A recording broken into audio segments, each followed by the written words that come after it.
Okay, so we were discussing about rolling motion. Okay, so in rolling motion, the total kinetic energy is the sum of translational kinetic energy and the rotational kinetic energy. Okay, then we have discussed the acceleration of a solid cylinder rolling down an inclined plane. Okay, a solid cylinder rolling down an inclined plane. Its velocity continuously increases, so it has got some acceleration. So we derive the expression for the acceleration of a solid cylinder rolling down an inclined plane. Okay, then also we derive the expression of the frictional force and the coefficient of friction. Okay, now velocity also let's determine. Write down velocity of any rigid body. Okay, velocity at the bottom of the inclined plane.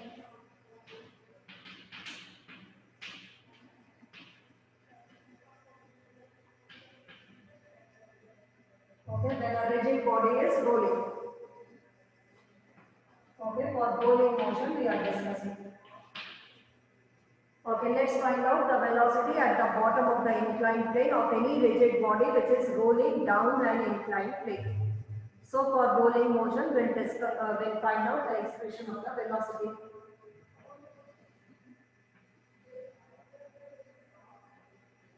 Okay, let a rigid body, any rigid body, it may be a ring, it may be a cylinder, hollow cylinder, solid cylinder, it may be a sphere. Okay, any rigid body, it may be a circular disc. Okay, which is rolling down an inclined plane. Let's find out the velocity at the bottom. When it reaches the bottom of the inclined plane, what is its velocity? Initial velocity, here u is equal to 0. Why? Because before rolling, its initial velocity is 0 and it is the height of the inclined plane, let it is equal to h. Okay, now we know that at the top of the inclined plane, the energy possessed is potential energy. Okay, while reaching the bottom, this potential energy is converted into the kinetic energy. Potential energy at the top will be equal to kinetic energy at the bottom. According to the conservation of energy, we know that the mechanical energy is conserved. So, the potential energy at the top will be equal to kinetic energy at the bottom. By using this expression, we will find out the velocity at the bottom of the inclined plane. We should come in time. Now you are joining. Okay, so potential energy at top is equal to kinetic energy at bottom. What is the potential energy of this any rigid body at the top? It is equal to mgh. Should be equal to the kinetic energy at bottom. Now the body is rolling down. So the total kinetic energy will be the sum of the translational kinetic energy and the rotational kinetic energy. So the total kinetic energy will be translational plus rotational kinetic energy. Translational kinetic energy, the center of mass is moving with a velocity v, vcm, we can write down. So the translational kinetic energy is half mass of the whole body velocity of the center of mass square, whereas the rotational kinetic energy is half I omega square. Okay, what do we have to find out? This velocity we have to determine. Okay, velocity of the center of mass at the bottom, that will be the velocity. Okay, half again as we have done yesterday, omega is equal to v square upon r square half I, the velocity of center of mass square upon r square, take this half vcm square outside.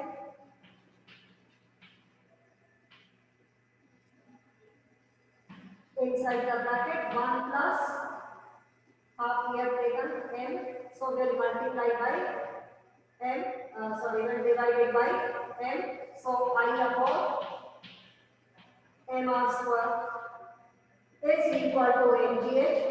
Cancel with this m from both VCM square is equal to 2gh upon 1 plus I by mr square. So VCM will be equal to the velocity of the body, or the velocity of the center of mass will be equal to under root 2gh upon 1 plus I by mr square. Is the expression of the velocity of the rigid body when it reaches the bottom of the inclined plane. Okay, under root 2gh upon 1 plus I by mr square. Okay, now you can substitute I for the rigid body, the moment of inertia of the rigid bodies, you know. You can substitute I and can find out the velocity of any rigid body at the bottom of the inclined plane. Okay, so this is all about in this chapter. We have completed the chapter. Let's do few NCERT questions. I told you to keep your NCERT book along with you. Okay, there's one solved question on page number 173. 175. Example 7.16. Three bodies are ringed, a solid cylinder and a solid sphere, roll down the same inclined plane without slipping. Without slipping means no translational motion, no pure translational motion. It is the combination of translational and rotational motion. If it is only slipping, then it will be purely translational motion. So here without slipping means it is the rolling motion. The radii of the bodies are identical. Which of the bodies reach the ground with the maximum velocity? Yesterday we had done the same type of question in which we found out the acceleration of the body. We found that the sphere has the maximum acceleration. So the maximum velocity will also be of sphere only. Okay, but now by using this formula, okay, you can find out the velocity of all the three bodies at the when it reaches the bottom of the inclined plane. Okay, now let's do it. Example 7.16. Okay, there also either you can find out the acceleration, the one which is having the maximum acceleration will have the maximum velocity at the bottom. Okay, but now let's do it by using this expression. Let's find out the expression of the velocity of the three rigid bodies at the bottom.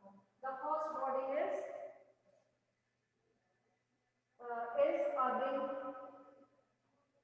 and we know that the moment of inertia of the ring is mr square. So the velocity for the ring will be equal to velocity of the ring when it reaches the bottom will be equal to under root 2gh 1 plus I is mr square. mr square cancel out, 1 plus 1 2. So upon root 2, that is it is equal to under root gh. Okay, this is the velocity of the ring when it reaches the bottom. Okay, next body is a solid cylinder.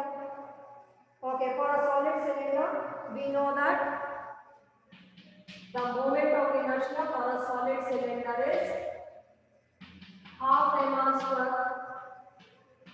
So the velocity of the cylinder, solid cylinder, okay, it's not the hollow one, solid cylinder, use the same expression under root 2gh 1 plus half mr square upon mr square, that is 1 plus half. 1 plus half is 3 by 2.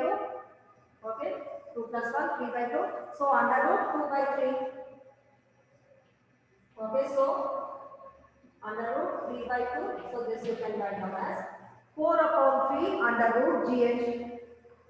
Okay, so in order to compare which one is having maximum, we can find out in decimal. Okay, 4 upon 3.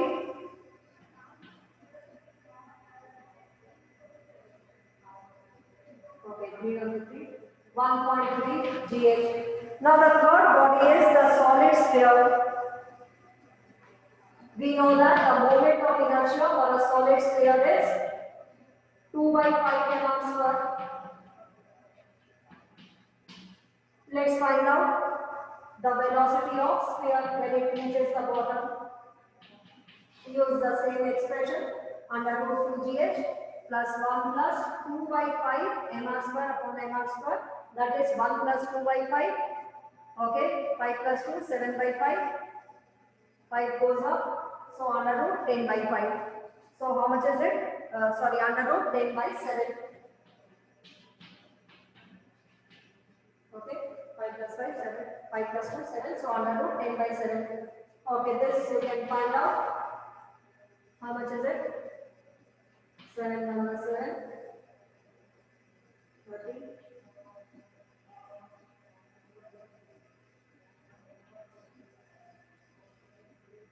Okay, how much is it? 1 point. You can find out in decimal, or you can keep it like this only and you can compare. 1.4.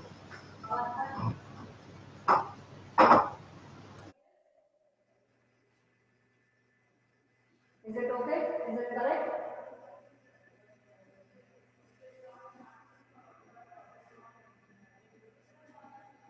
Okay. So the velocity of the sphere will be, okay, find out in decimal in a proper manner. For the ring, it is under root GH.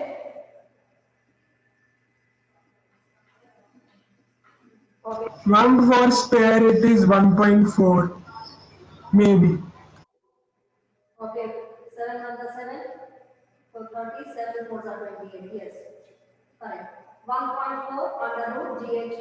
Yes, so which one is having maximum velocity when it reaches at the bottom? The sphere has the maximum velocity because yesterday we found out the one which is having the maximum acceleration will reach first, or this body will have the maximum velocity. Okay, so they solved examples also, you will try it. Now note down the exercise questions given on page number 178. Okay, first note down the questions which you have to do it. Question number page 178. Question number 1. I'm writing here the questions which you have to do it. Okay, because few topics have been deleted this year. So based on those, we won't do those questions. Okay, like the perpendicular axis, parallel axis theorem and the applications based on it, and the derivations of moment of inertia, all these have been deleted from this chapter. So page 178, 179, question number 1, question number 2,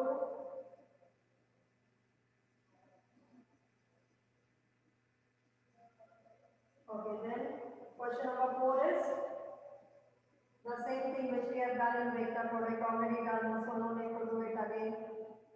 Question number 6, the components of the angular momentum. Okay, then question number 9, make this question number 8 because the values sine of 36.9, sine 53.1 and cos, this you have to use the table, and anyhow in the exam the table will not be given to you. Okay, the sine table, cosine table, so that is why we are making question number 8. Question number 10 is on parallel and perpendicular axis theorem. Then you will know question number 11,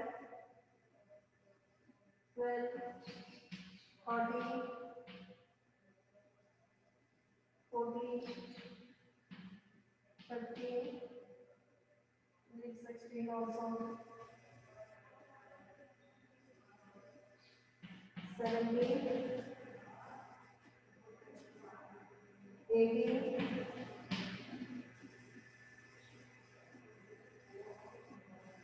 okay, leave it, then do the last one, 21. Okay, in 21 only the A part. Okay, so these questions you have to do it.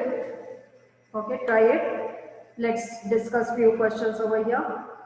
Okay, question number 1, give the location of center of mass, already discussed. That will be all these are geometrically shaped bodies, so the center of mass will lie at the geometrical center.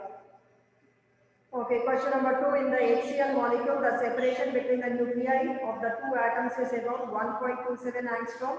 Find the approximate location of the center of mass given that the chlorine atom is 35.5 times as massive as the hydrogen atom. Okay, let's do this question, question number 2, few questions. Let's discuss today.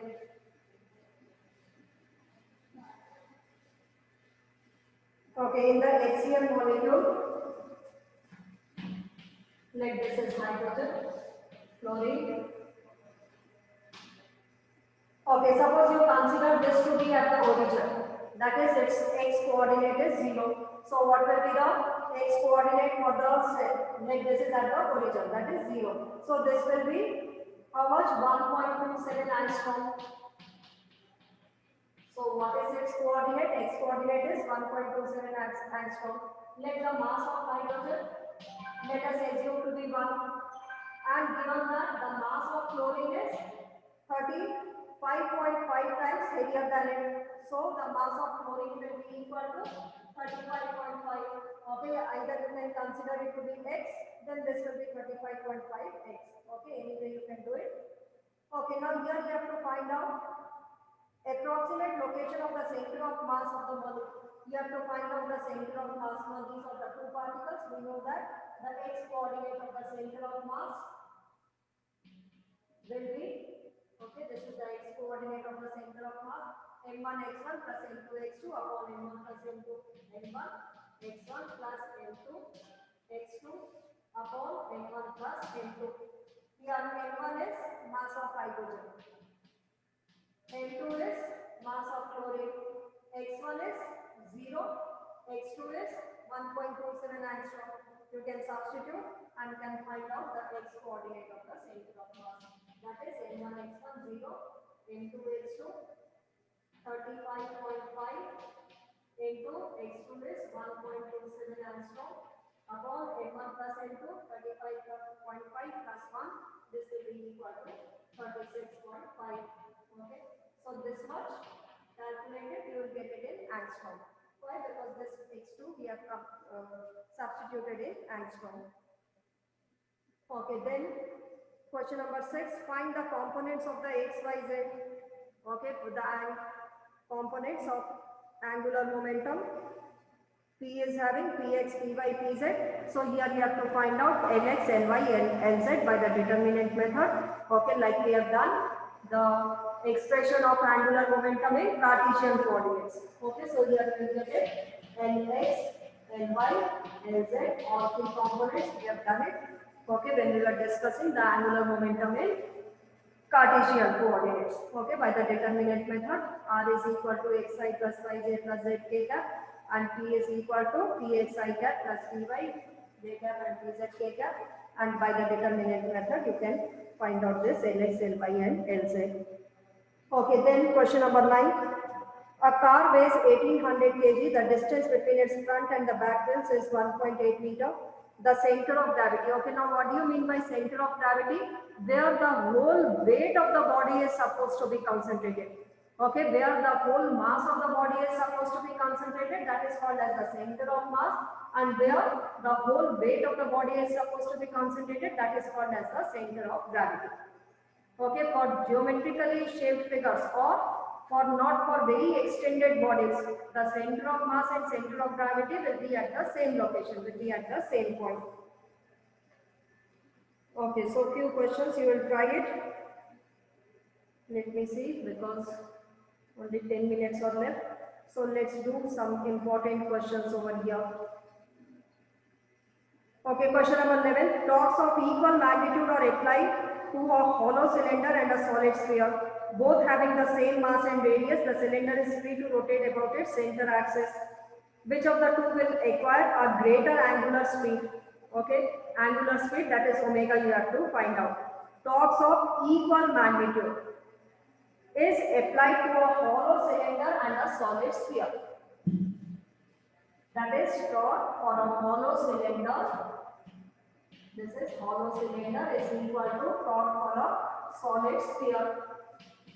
Okay, now we know that torque is equal to I into alpha. Okay, the moment of inertia for the cylinder into alpha for the cylinder is equal to, given in the question that the torques are equal, torque is equal to I into alpha. Okay, I for sphere into alpha for sphere. Okay, now which of the two will acquire greater angular speed? The one which is having greater angular acceleration will have greater angular speed. Okay, the one which is having greater angular acceleration will have greater angular speed. So now let's find out which one is having greater angular speed. We know that the moment of inertia for a hollow cylinder is mr square. I for cylinder is mr square. Okay, same radius. And the moment of inertia for a solid sphere is 2 by 5 mr square. Okay, now let's find out the alpha S to alpha cylinder. Okay, alpha S to alpha cylinder, hollow cylinder will be equal to the moment of inertia of the cylinder upon the moment of inertia of the sphere. Okay, so from here, alpha S to alpha cylinder will be equal to moment of inertia. Now substitute this moment of inertia for the cylinder, it is mr square. And for the sphere, it is 2 by 5 mr square cancels out. So this is equal to 5 by 2. 5 by 2, you can't see from here. Okay, so find out alpha S to alpha cylinder, which you get it to be 5 by 2. So the moment of the angular acceleration for the sphere is 5 by 2, which is greater than 1. Or you can write down is greater than 1. So alpha S will be greater than alpha cylinder. So the angular speed of the sphere will be greater than angular speed of the sphere. Okay, so angular speed of sphere is greater than the angular speed. Alpha S is greater than alpha of cylinder. So omega for the sphere will be greater than omega for cylinder. Okay. The next question. A solid cylinder of mass 20 kg rotates about its axis 100 radian per second. Radius of the cylinder is given. What is the kinetic energy and magnitude of the angular momentum? Okay, this is very simple. Here it is given that a solid cylinder is only rotating. There is no rolling motion, only rotating. For only rotating, the kinetic energy, you have to find out the kinetic energy. We know that kinetic energy is only rotational motion, so it will have rotational kinetic energy, and the rotational kinetic energy is half I omega square. Now which body is this? This is a solid cylinder. For a solid cylinder, I is equal to half mr square. All these values are given, you can substitute and find out. Angular momentum is equal to I into omega. Omega is given here is 100 radian per second. Okay, only substitute the values and get the answer. Okay, next one. Question number 13. A child stands at the center of a turntable with a 2-arm stretch. The turntable is say rotating with an angular speed 40 revolutions per minute. How much is the angular speed if the child holds his hands back and thereby reduces the moment of inertia 2 by 5 times its initial value? Okay, as the child is rotating on the turntable, there is no external torque acting. No external torque acting means the angular momentum is constant. Angular momentum constant means I into omega is constant. Okay, so once he is holding his hands and the next time he is stretching his hands, hands and legs, arms and legs. So the angular momentum is constant. I1 omega 1 will be equal to I2 omega 2. Okay, so using it you can find out. Question number 13. Given that angular momentum is constant, okay, as is rotating on the turntable, no external torque is acting. I omega is constant, that is I1 omega 1 is equal to I2 omega 2. Okay, now given here that, okay, 40 revolutions per minute. First of all, let I1 is equal to I. Omega 1 is equal to omega 1 is equal to 40 revolutions per minute. 2 pi into mu 1. What is this 40 revolutions per minute? It is the frequency. Omega will be 2 pi into mu. So 2 pi frequency we generally find out in revolutions per second. Okay, it's given that 40 revolutions per minute. So minute you will convert it in seconds. So 2 pi into 40 by 60. Okay, then I2. Okay, he is folding his hands and reduces his moment of inertia. How many times? 2 by 5 times its initial value. When he stretched his hands, then that time the moment of inertia was high. Folded his hands, the moment of inertia reduces by 2 by 5 times its initial value. That is 2 by 5 I. Here we have to find out omega 2. Okay, put it in this equation and you will get the answer. Okay, show that the child's new kinetic energy of the rotation is more than the initial kinetic energy. Find the kinetic energy, initial kinetic energy, half I omega square, half I1 omega 1 square. Final kinetic energy, half I2 omega 2 square. Find the ratio of it. So, final kinetic energy upon initial kinetic energy will be greater than 1. So, you can show that it is the final kinetic energy is greater than the initial kinetic energy. Okay, is that clear? Initial kinetic energy, half I1 omega 1 square. Final kinetic energy, half I2 omega 2 square. Final upon initial, you will get it greater than 1.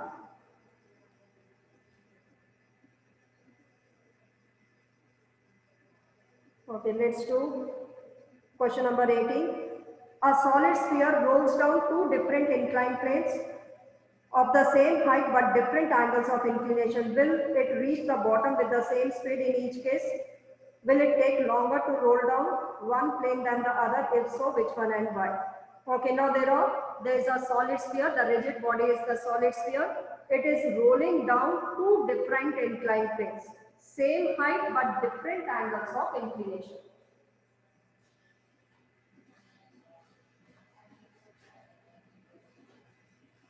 Okay, let's draw the figure. Question number 18.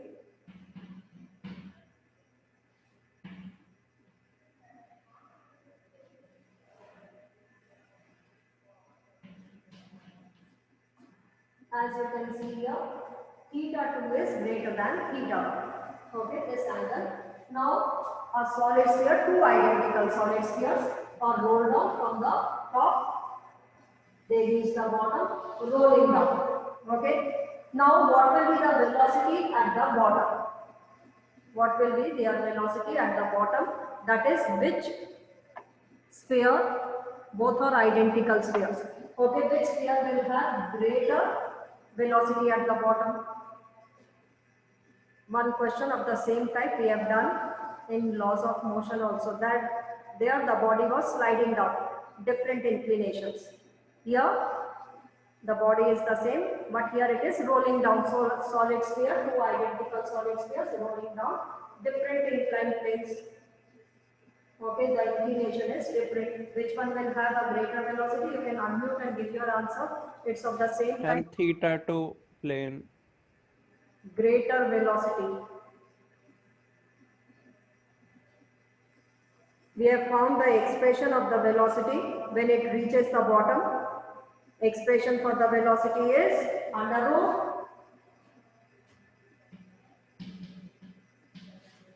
2gh plus 1 plus I upon mr square. Is it dependent upon theta? Is this expression dependent upon theta? I solid sphere. I is solid sphere. And velocity will be same. Also 2 by 5. Okay, so the velocity or mgh will be converted into the kinetic energy. So the velocity will be the same. Okay, for this sphere, both are identical. I is how much? 2 by 5 mr square. For both the spheres, I is equal to 2 by 5 mr square. Or from this expression, you see that it is independent of theta. There is no theta coming in this expression. Okay, so both the bodies will have the same velocity when it reaches the bottom. Now the second part is, which one will take longer? Which one will take longer? We have found out the expression for the acceleration. Okay, acceleration more the acceleration. Now the acceleration is depending upon theta. We have found out the expression for the acceleration. Acceleration is equal to g sin theta upon 1 plus I by mr square. Acceleration is dependent upon theta. More theta, more will be the acceleration. Okay, and it will reach earliest, that is, it will reach first. So more time, the one which is having less theta will have less acceleration and will take more time. Are you getting it? Okay, so acceleration depends upon theta. More the angle theta, more will be the acceleration. Which one is having more angle? Theta 2 is more. So it will have more acceleration. That is the solid sphere which is rolling down this theta, this inclined plane will have more acceleration and will take less time as it is having. So for the other one it will take long time. Okay, it will take longer. Okay, so you will try the other questions also. And okay, question number 21. A solid cylinder rolls up an inclined plane. Angle of inclination is given. At the bottom of the inclined plane, the center of the mass of the cylinder has a speed 5 meters per second. How far will the cylinder go up the inclined plane? Okay, by the time I take your attendance, try to do this question.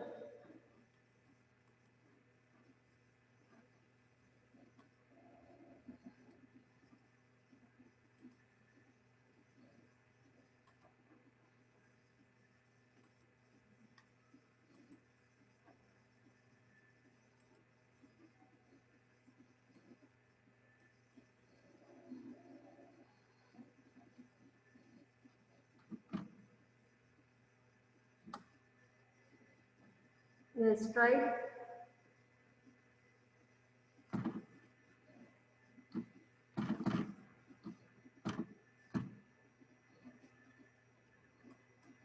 Okay, at the bottom its velocity is given, that is the initial velocity. Final velocity will be 0. Okay, how much distance it travels up the inclined plane, final velocity will be 0. Okay, now use the equation v square minus u square is equal to 2as. Okay, acceleration, the same thing, g sin theta upon 1 plus I by mr square. This is the expression for the acceleration. You will use this expression and find out the acceleration and then put it in the formula. V square minus u square is equal to 2as. Okay, try to do all these questions which I had written on the board. All these questions you have to do it.